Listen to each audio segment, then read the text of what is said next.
नमस्कार दोस्तों, क्या आपने कभी सोचा है कि कुछ कंपनियों के परिणाम कमजोर होते हैं लेकिन उनकी बैलेंस शीट पर सब कुछ परफेक्ट दिखता है, प्रॉफिट हाई, एसेट्स स्ट्रॉन्ग और निवेशक खुश, लेकिन असलियत कुछ और होती है।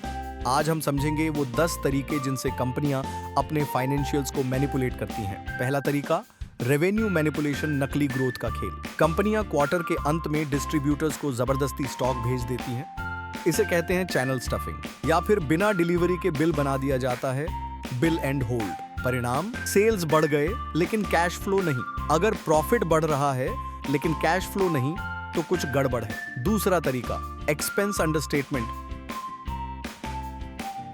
प्रॉफिट को मेकअप देना।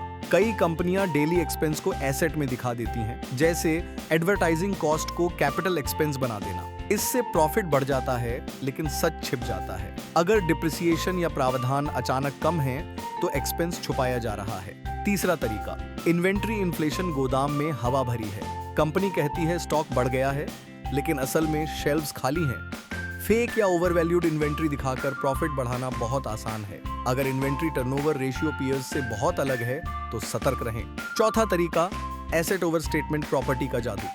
कंपनी बोलती है हमने एसेट रीवैल्यू किया, अब हमारी नेटवर्थ डबल, लेकिन ये सिर्फ पेपर गेम होता है।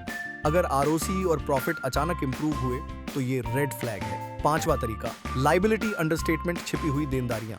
कई बार कंपनी अपने कर्ज या कानूनी विवादों को डिस्क्लोज नहीं करती। कभी कभी कॉन्टिजेंट लायबिलिटीज छुपा दी जाती हैं। नोट्स टू अकाउंट्स पढ़िए, वहां सच लिखा होता है। छठा तरीका, कैश फ्लो मैनिपुलेशन, लिक्विड दिखना पर सूखा होना। अगर प्रॉफिट दिखा दिया लेकिन कैश नहीं आया तो मतलब विंडो ड्रेसिंग हो रही है। सातवां तरीका, related party transactions, family business game.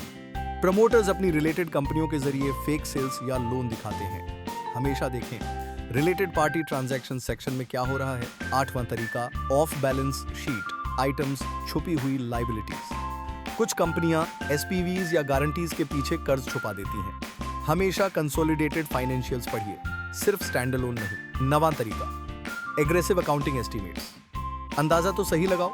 अगर कंपनी बार बार अकाउंटिंग पॉलिसीज बदल रही है तो समझिए कुछ पक रहा है। 10वां तरीका, window dressing, year and drama. Year and आते ही लोन को कस्टमर एडवांस बना दो, बैलेंस शीट चमक जाएगी। दोस्तों याद रखिए, हर चमकती बैलेंस शीट सोना नहीं होती। अगर कंपनी स्ट्रॉन्ग दिखे पर कैश फ्लो कमजोर हो तो सतर्क रहें, आपका बेस्ट वेपन है एनालिसिस प्लस अवेयरनेस। अगर आपको ये वीडियो हेल्पफुल लगी हो तो लाइक, शेयर करें और चैनल को सब्सक्राइब करें ताकि आप हर फाइनेंशियल ट्रैप से बच सकें और बन सकें एक स्मार्ट इन्वेस्टर।